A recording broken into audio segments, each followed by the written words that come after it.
I wanted to talk about today is, of course, our shared values. And it's great to be back in Germany. As you heard earlier, I was here last year as United States Senator. I saw Foreign Secretary David Lammy and joked that both of us last year had different jobs than we have now. But now it's time for all of our countries, for all of us who have been fortunate enough to be given political power by our respective peoples, to use it wisely to improve their lives. And I want to say that, I was fortunate in my time here to spend some time outside the walls of this conference over the last 24 hours. And I've been so impressed by the hospitality of the people, even of course, as they're reeling from yesterday's horrendous attack. And the first time I was ever in Munich was with my wife, actually, who's here with me today, on a personal trip. And I've always loved the city of Munich, and I've always loved its people. And I just want to say that we're very moved, and our thoughts and prayers are with Munich and everybody affected by the evil inflicted on this beautiful community. We're thinking about you, we're praying for you, and we will certainly be rooting for you in the days and weeks to come. Now, thank you.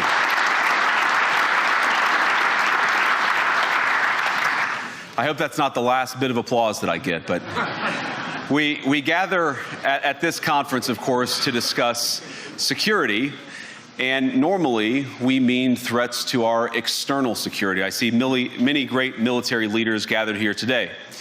But while the Trump administration is very concerned with European security and believes that we can come to a reasonable settlement between Russia and Ukraine, and we also believe that it's important in the coming years for Europe to step up in a big way to provide for its own defense, the threat that I worry the most about vis-a-vis Europe is not Russia, it's not China, it's not any other external actor. And what I worry about is the threat from within, the retreat of Europe from some of its most fundamental values shared with the United States of America. Now, I was struck that a former European commissioner went on television recently and sounded delighted that the Romanian government had just annulled an entire election.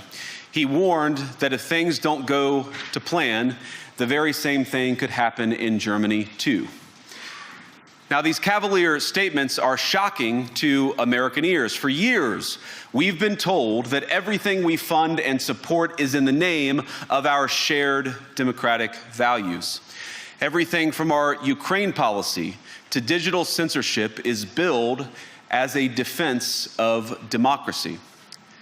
But when we see European courts canceling elections and senior officials threatening to cancel others, we ought to ask whether we're holding ourselves to an appropriately high standard.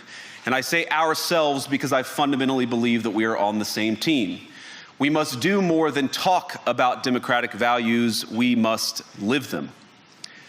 Now, within living memory of many of you in this room, the Cold War positioned defenders of democracy against much more tyrannical forces on this continent. And consider the side in that fight that censored dissidents, that closed churches, that canceled elections. Were they the good guys? Certainly not. And thank God they lost the Cold War.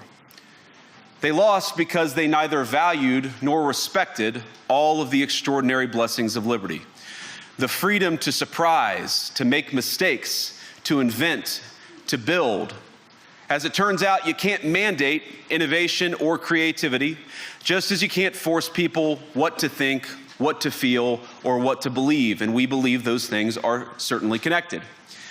And unfortunately, when I look at Europe today, it's sometimes not so clear what happened to some of the Cold War's winners.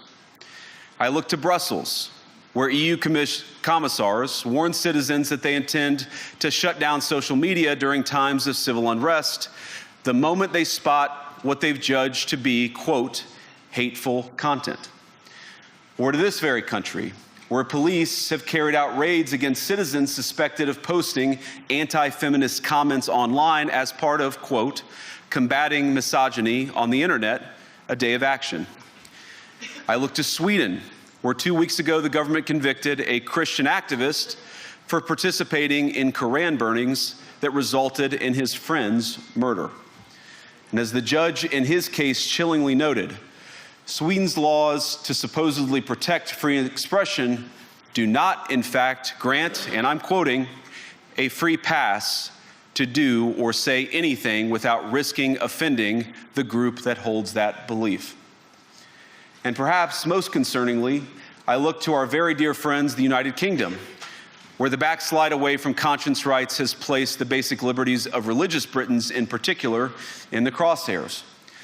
A little over 2 years ago, the British government charged Adam Smith Connor, a 51-year-old physiotherapist and an Army veteran, with the heinous crime of standing 50 meters from an abortion clinic and silently praying for 3 minutes. Not obstructing anyone, not interacting with anyone, just silently praying on his own.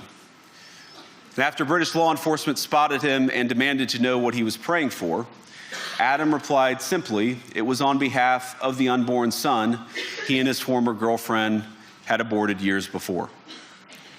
Now, the officers were not moved. Adam was found guilty of breaking the government's new buffer zones law, which criminalizes silent prayer and other actions that could influence a person's decision within 200 meters of an abortion facility. He was sentenced to pay thousands of pounds in legal costs to the prosecution. Now, I wish I could say that this was a fluke, a one-off crazy example of a badly written law being enacted against a single person. But no, this last October, just a few months ago, the Scottish government began distributing letters to citizens whose houses lay within so-called safe access zones, warning them that even private prayer within their own homes may amount to breaking the law. Naturally, the government urged readers to report any fellow citizens suspected guilty of thought crime. In Britain and across Europe, free speech, I fear, is in retreat. And in the interest of comedy, my friends, but also in the interest of truth, I will admit that sometimes the loudest voices for censorship have come not from within Europe, but from within my own country, where the prior administration threatened and bullied social media companies to censor so-called misinformation. Misinformation like, for example, the idea that coronavirus had likely leaked from a laboratory in China. Our own government encouraged private companies to silence people who dared to utter what turned out to be an obvious truth. So I come here today not just with an observation, but with an offer. And just as the Biden administration seemed desperate to silence people for speaking their minds, so the Trump administration will do precisely the opposite, and I hope that we can work together on that. In Washington, there is a new sheriff in town, and under Donald Trump's leadership, we may disagree with your views, but we will fight to defend your right to offer it in the public square, agree or disagree.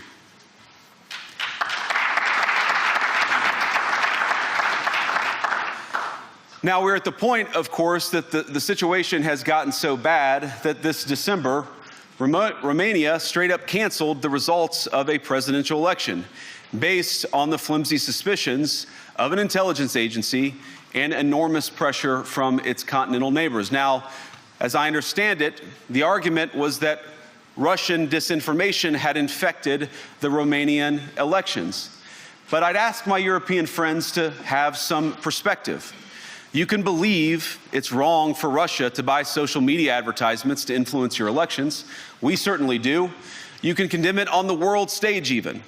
But if your democracy can be destroyed with a few $100,000 of digital advertising from a foreign country, then it wasn't very strong to begin with. Now, the good news is that I happen to think your democracies are substantially less brittle than many people apparently fear. And I really do believe that allowing our citizens to speak their mind will make them stronger still. Which, of course, brings us back to Munich, where the organizers of this very conference have banned lawmakers representing populist parties on both the left and the right from participating in these conversations. Now, again, we don't have to agree with everything or anything that people say. But when people represent, when political leaders represent an important constituency, it is incumbent upon us to at least participate in dialogue with them. Now, to many of us on the other side of the Atlantic, it looks more and more like old entrenched interests, hiding behind ugly Soviet-era words like misinformation and disinformation, who simply don't like the idea that somebody with an alternative viewpoint might express a different opinion or, God forbid, vote a different way or, even worse, win an election. Now, this is a security conference, and I'm sure you all came here prepared to talk about how exactly you intend to increase defense spending over the next few years in line with some new target. And that's great, because as President Trump has made abundantly clear, he believes that our European friends must play a bigger role in the future of this continent. We don't think, you hear this term, burden sharing, but we think it's an important part of being in a shared alliance together that the Europeans step up while America focuses on areas of the world that are in great danger. But let me also ask you, how will you even begin to think through the kinds of budgeting questions if we don't know what it is that we're defending in the first place? I've heard a lot already in my conversations, and I've had many, many great conversations with many people gathered here in this room. I've heard a lot about what you need to defend yourselves from, and of course that's important. But what has seemed a little bit less clear to me, and certainly I think to many of the citizens of Europe, is what exactly it is that you're defending yourselves for. What is the positive vision that animates this shared security compact that we all believe is so important?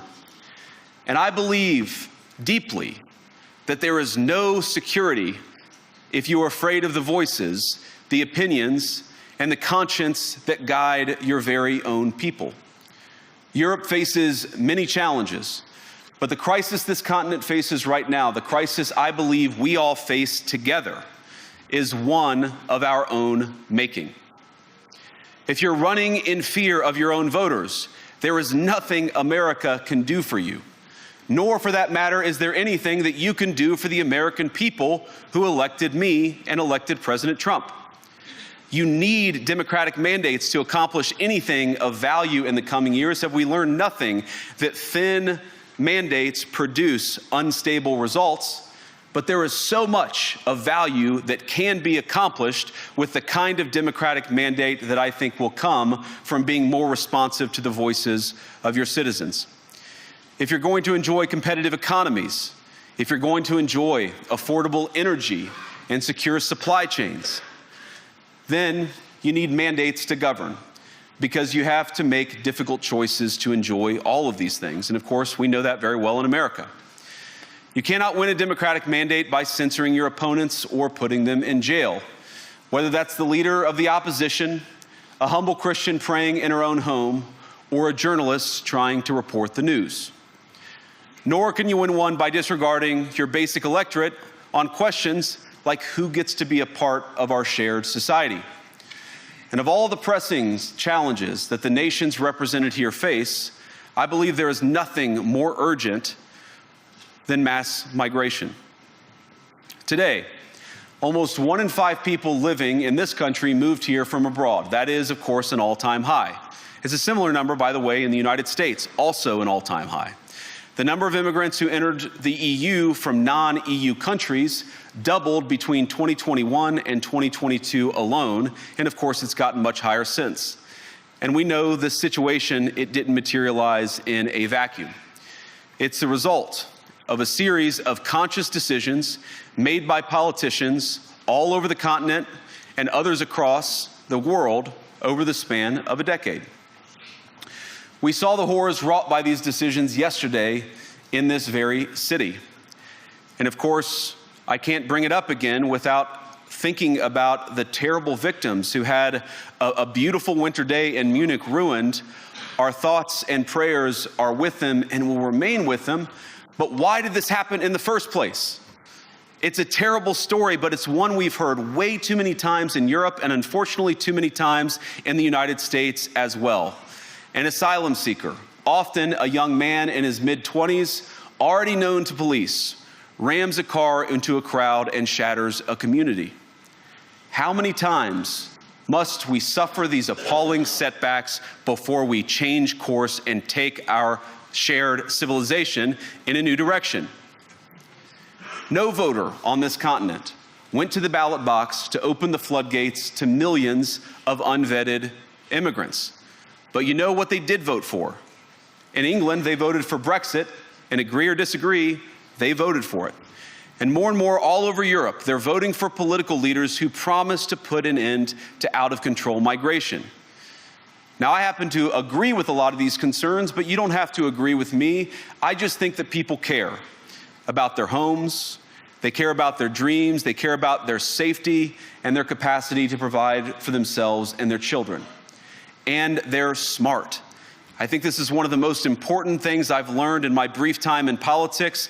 Contrary to what you might hear a couple mountains over in Davos, the citizens of all of our nations don't generally think of themselves as educated animals or as interchangeable cogs of a global economy. And it's hardly surprising that they don't want to be shuffled about or relentlessly ignored by their leaders. And it is the business of democracy to adjudicate these big questions at the ballot box.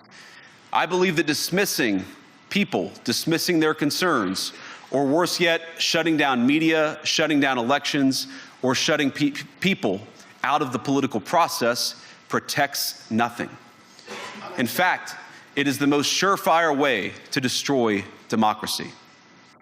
And speaking up and expressing opinions isn't election interference. Even when people express views outside your own country, and even when those people are very influential.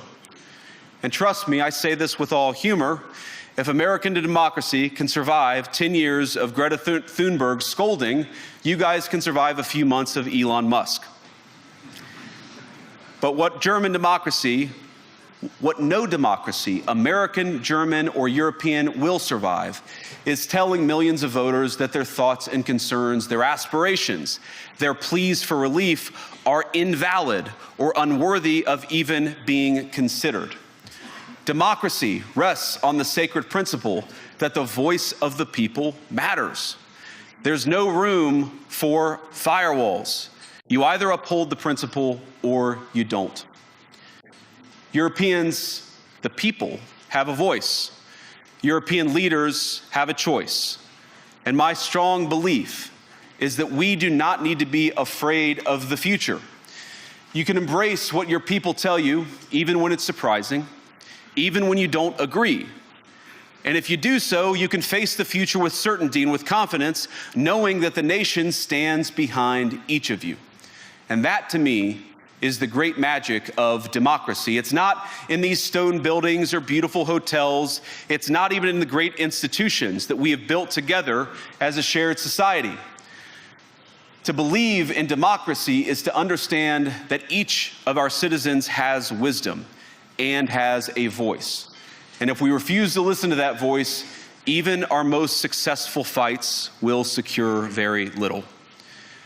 As Pope John Paul II, in my view, one of the most extraordinary champions of democracy on this continent or any other, once said, "Do not be afraid." We shouldn't be afraid of our people, even when they express views that disagree with their leadership. Thank you all. Good luck to all of you. God bless you.